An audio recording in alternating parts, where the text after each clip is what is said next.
Today, we explore one of the most mystical and overlooked truths of the Bhagavad Gita, the realization that you are not the doer of actions, but the eternal witness of them.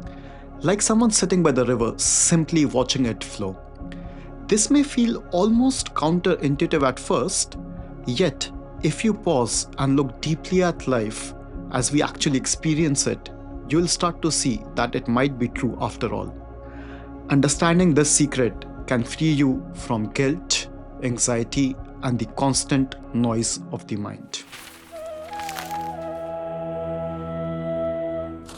We began our journey into Karma Yoga by learning to work without attachment to results, then evolved that work beyond ourselves into duty, service, and devotion. Now, we take it one step further and face the greatest illusion this life has to offer. We'll first look at the source of action. Where do all the actions come from? Are we truly doing them? Or is there a mysterious force acting through us? Then we look at the three forces of nature, or the three gunas, which according to Krishna are the real doers. Herein also lies the secret of where bad actions come from, or actions we don't want to do but still end up doing.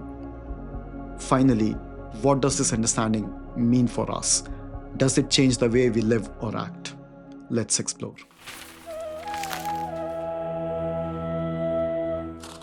When Krishna sees Arjun drowning in guilt at the thought of fighting his own relatives and teachers, he tells him, all actions are performed by the modes or the gunas of material nature, but the one whose mind is deluded by the ego thinks, I am the doer. The same has been echoed by several enlightened masters. Ramana Maharishi, the great Indian saint, said, the present difficulty is that the man thinks he's the doer, but it's a mistake. It's the higher power which does everything, and the man is only a tool. Let's first test this idea of doership, because in our minds, we are clearly doing things and making decisions. Or are we? We decide not to get angry like 100 times, but yet a small trigger is what it takes for anger to take over, despite us not wanting to. Let's look at another example. There are several processes in our body, like digestion, respiration, etc., happening on their own without us doing anything. And then there is breathing. One of the only things that can happen both actively by us doing it or passively on its own. And maybe this is where the secret lies, that both doership and non-doership could be true at the same time. That every action in our life can be seen either as us doing it or happening on its own by nature, God, or the intelligence that runs this world. And the funny thing is, even though us doing seems more real, in the end, it turns out to be an illusion. That is why the enlightened beings don't identify with the actions and thus remain free of the karmic bondage.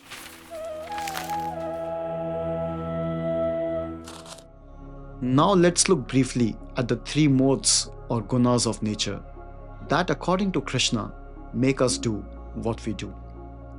These three are Tamas, Rajas and Sattva, and they find a parallel in the structure of every atom, electron, proton and neutron. Each one of us is a blend of these three energies. Rajas represents activity, passion, restlessness, the energy of movement, ambition and desire. Too much Rajas makes us agitated, aggressive and compulsive. On the other hand, Tamas represents inertia, darkness and ignorance. Too much Tamas makes us lazy, confused, anxious. Sattva represents clarity, harmony and balance, the light of understanding that holds the other two in check.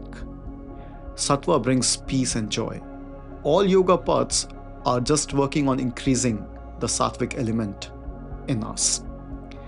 We act according to the combination of these three within us. In that sense, we are just instruments of nature, functioning according to its own laws. That is why breaking addiction or overthinking is so difficult. We are governed by the laws of nature more than our own wish. So now, what does this really mean for us? How can we use it in our daily lives? If you're on the spiritual path seeking self-realization, the practice of being the witness is one of the most powerful tools you can use. What keeps us from realizing the self, or what keeps us in the illusion, is the ego, the limited sense of I. And the sense of doership is the ego's greatest weapon. The constant feeling I am doing feeds and strengthens the ego. And that is why the practice of witnessing, consciously remembering that it is nature or God acting through us, slowly begins to dissolve the ego. And as the ego dissolves, we move closer to oneness, oneness with nature, oneness with the divine. Osho emphasized this again and again, calling it Saakshi ki sadhana, the practice of witnessing. Jiddu Krishnamurti described the same truth as choiceless awareness, observing without judgment, without interference. And centuries before them, Rishi Vashistha, Lord Ram's teacher, shared the same secret with him. He told Lord Ram, "O Raghav, be outwardly active, but inwardly inactive. Outwardly a doer, but inwardly a non-doer, and thus play your part in the world." In our day-to-day lives, this understanding can free us from endless cycles of worry, guilt, overthinking, the guilt of what we did or didn't do, the anxiety of whether we chose right or wrong. There's a beautiful story in the Sai Satcharita on this that always serves as a reminder to me whenever the weight of doership becomes too heavy at times.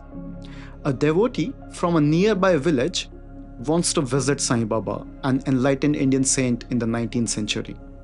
His friend gives him a coconut as an offering to take to Sai Baba. On the way, he forgets about it and ends up eating the coconut with his friends. When he reaches Sai Baba, he remembers this and is full of guilt. But before he could even say anything, Sai Baba looks at him and tells him, "Why do you feel guilty, my child? I couldn't wait till you reach here. So I ate the coconut on the way itself. You are not the doer. I do as I please through you. Live worry-free." And with this, we close our mini arc on Karma Yoga. From working without attachment to results, to following our Swadharma, our divine duty on this planet, to evolving our work to service and devotion, and then finally realizing that we are mere instruments in the divine play, and then resting in the witness, the place where the masters live.